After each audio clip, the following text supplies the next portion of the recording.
ओम शांति। 28 अप्रैल 2023। बाबा के महावाक्य। मीठे बच्चे, इस कलयुगी दुनिया का सुख काग विष्टा के समान है। यह दुनिया अब गई की गई, इसलिए इससे लगाव नहीं रखना है, आसक्ति निकाल देनी है। प्रश्न: किन बच्चों की दिल इस पुरानी दुनिया से नहीं लग सकती है?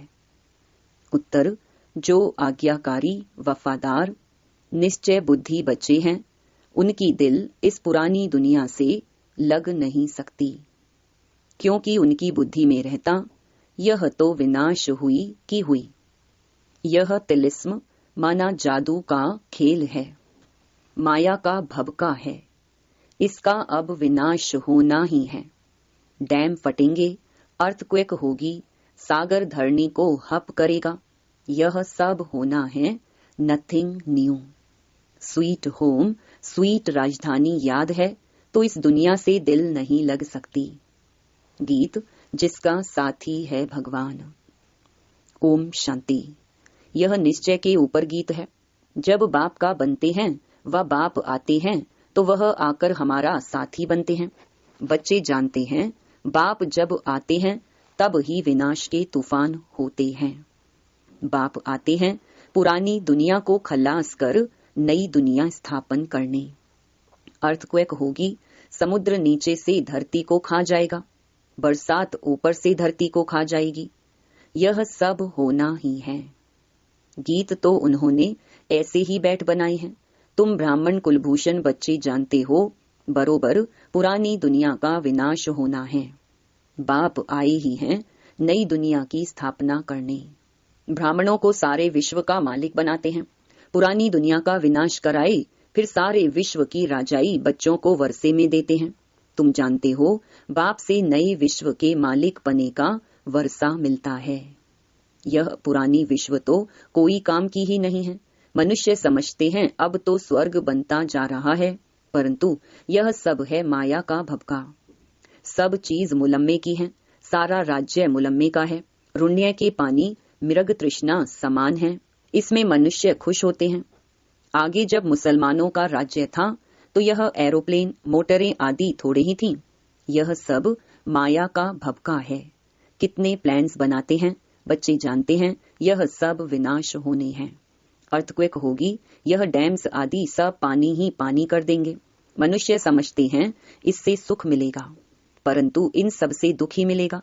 यह एरोप्लेन भी दुखदायी बन पड़ेंगे, बॉम्ब्स गिराएंगे।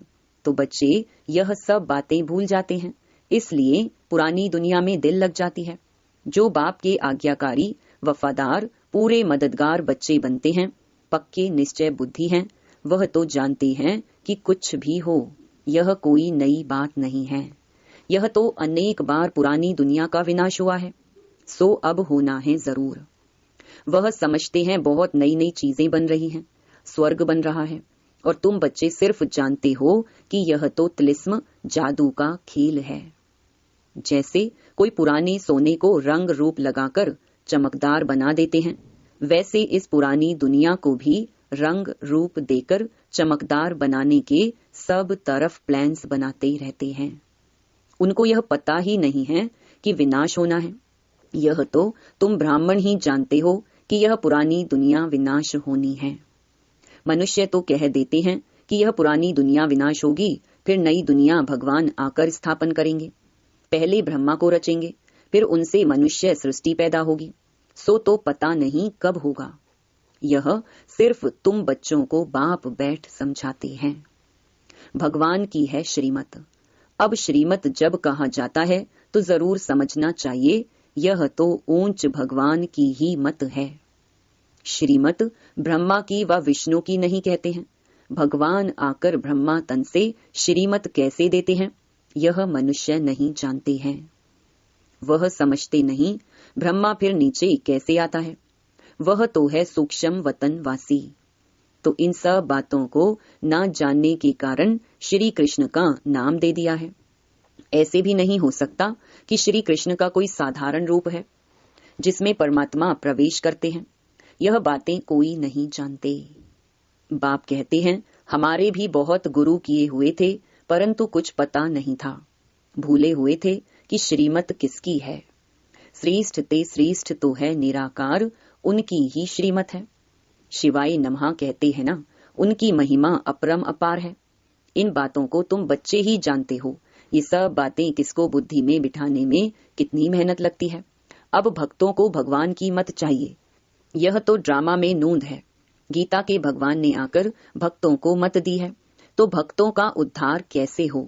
भक्त फिर कह देते हैं भगवान सर्वव्यापी है। भक्त ही भगवान हैं, तो बताओ उन्हों का क्या हाल होगा। अब बाप बैठ समझाते हैं कि भगवान एक है। वह आते ही हैं भक्तों की रक्षा करने। इस समय मनुष्य सब रावण की शोक वाटिका में है। कोई भी मनुष्य साधु संत आदि रक्षा नहीं कर सकते हैं। भक्तों की रक्षा भगवान को करनी है। मनुष्य यह नहीं जानते हैं कि हम पतित दुनिया नरक में निवास कर रहे हैं। पावन दुनिया स्वर्ग को कहा जाता है। यह बातें समझेंगे फिर भी कोटों में कोई। कल्प पहले वाले सिकिलधे बच्चे ही आएंगे। कल्प कल्प तुम सिकिलधे बनते हो, फिर कोई तो पूरा बनते हैं, कोई को तो माया कच्चा ही खा जाती है। बाप को याद ना करने से झट विकार आ जाते हैं। पहला पहला विकार देह अहंकार आया, तो फिर औरों की भी चेष्टा होगी। इसीलिए बाप कहते हैं देही अभिमानी बनो, क्योंकि सबको वापस जाना है। यहाँ तो दुख ही दुख है। कलयुगी दुनिया का सुख काग विष्टा के समान है। यह तो सन्यासी भी कहते हैं और तुम भी समझते हो। नरक और स्वर्ग को तुम बच्चे जानते हो। नरक में तो कोई सुख नहीं। नरक में कोई से भी लगाव रखना अपना पद भ्रष्ट करना है। कोई भी चीज में आसक्ति नहीं रखनी है। समझाना चाहिए यह तो पुरानी दुनिया खत्म होने वाली है। यह दुनिया कोई काम की नहीं है। पहले पहले देह अभिमान आने से उनके साथ दिल लगती है। देही अभिमानी फिर इस पुरानी दुनिया से जैसे उपराम रहेंगे। वह होता है हद का वैराग्य। यह है बेहद का वैराग्य। हम इस पुरानी दुनिया को भूलते हैं। यह बिल्कुल ही दुख देने वाली है। इनसे बाकी थोड़ा सा काम लेना है। यह गई की गई। बाकी 2 घड़ी के हम मेहमान हैं। तो ब्राह्मण ही कहते हैं कि हम पुरानी दुनिया में 2 घड़ी के मेहमान हैं। हम अपने स्वीट होम स्वीट राजधानी में आकर सुख भोगेंगे। अब हमको जाना है। यह पुरानी दुनिया कब्रिस्तान होनी है, इसलिए देह सहित सब कुछ भूल जाना है। यह शरीर पुरानी जूती है, इसको अब छोड़ना है, योग में रहना है। योग में रहने से आयु बढ़ेगी, तो हम बाप से वर्षा लेंगे। देह अभिमानी की आयु बढ़ नहीं सकती। उनका देह से प्यार हो जाता है। कोई का शरीर अच्छा है तो देह से प्यार होता है। अच्छी रीति मलते रहेंगे, जैसे बर्तन मले जाते हैं। जितना तुम योग में रहेंगे उतना आत्मा प्योर होती जाएगी, फिर लायक बनेंगे नया बर्तन लेने के। हम शरीर को भल कितना भी साबुन वैसलीन पाउडर आदि लगाएं, फिर भी पुराना शरीर है ना। पुराने मकान को कितना भी मरम्मत करो तो भी जैसे खंडर है। तो यह शरीर भी ऐसे है। अपने से ऐसी ऐसी बातें करेंगे तब बाप और वर्षे से दिल लगेगी, और कोई चीज से दिल नहीं लगानी है। मैं आत्मा हूँ, बाप के पास जाने वाली हूँ। बाप को याद करने से फायदा होता रहता है। आयु बढ़ती रहती है। आत्मा समझती है मैं योग बल से प्योर होती जाती हूँ। यह मेरा शरीर कोई काम का नहीं है। भल सन्यासी पवित्र रहते हैं, परंतु शरीर तो फिर भी पतित है ना। यहाँ कोई का भी शरीर शुद्ध नहीं हो सकता। वहाँ शरीर विष से नहीं बनता। यह बातें तुम बच्चे ही जानते हो। अगर स्वर्ग में भी विकारों से ही पैदाइश होती तो फिर उनको निर्विकारी क्यों कहते। वहां तो आत्मा और शरीर दोनों पवित्र होते हैं। तुम जानते हो इस समय 5 तत्व भी आयरन एजेड हैं, तो शरीर भी ऐसे मिलते हैं। बीमारी आदि हो जाती है, वहां कभी शरीर बीमार हो ना सके। यह सब समझने की बातें हैं। वहां तुम्हारे शरीर भी नए बनते हैं। सतो प्रधान प्रकृति बन जाती है। वहां यह दवाइयां आदि कुछ नहीं होती। शरीर चमकता रहता है, काया कंचन समान बन जाती है। अभी तो लोहे की है। वंडर है ना, काया कैसे बदलती है। कोई पॉलिश तो नहीं की जाती है, काया एकदम कंचन समान हो जाती है। उसको गोल्डन एज कहा जाता है। सोने के शरीर तो नहीं होते हैं। लक्ष्मी नारायण को पारसनाथ पारसनाथिनी कहते हैं। उन्हों के शरीर देखो कितने सतो प्रधान हैं, उन्हों की कितनी महिमा है। अभी तो यह 5 तत्व भी तमो प्रधान हैं, विष से शरीर पैदा होते हैं। वहां है योग बल की बात। स्वर्ग में जरूर वाइसलेस बच्चे होंगे। काम महाशत्रु वहां होता नहीं। बाप कहते हैं यह काम तुमको आदि मध्य अंत दुख देने वाला है। उनको कहा ही जाता है संपूर्ण निर्विकारी दुनिया, और इसको संपूर्ण विकारी दुनिया कहा जाता है। हरेक के अंदर यह 5 भूत हैं। 5 भूतों पर विजय तब पाते जब सर्वशक्तिमान बाप से योग लगाते हो। जिस योग बल से तुम विश्व के मालिक बनते हो, तो तुम हो इनकॉग्निटो शिव शक्ति सेना। सेना शिव बाबा से योग लगाकर शक्ति ले रही है। वह सर्वशक्तिमान बाप है ही स्वर्ग की राजधानी स्थापन करने वाला गॉड फादर। वह आते ही हैं तुमको स्वर्ग का मालिक बनाने। अभी तुम स्वर्ग के लायक नहीं हो। मैं कल्प कल्प आकर तुम बच्चों को स्वर्ग की राजधानी में राज्य करने के लायक बनाता हूँ। अभी तुम हो नर्क के मालिक।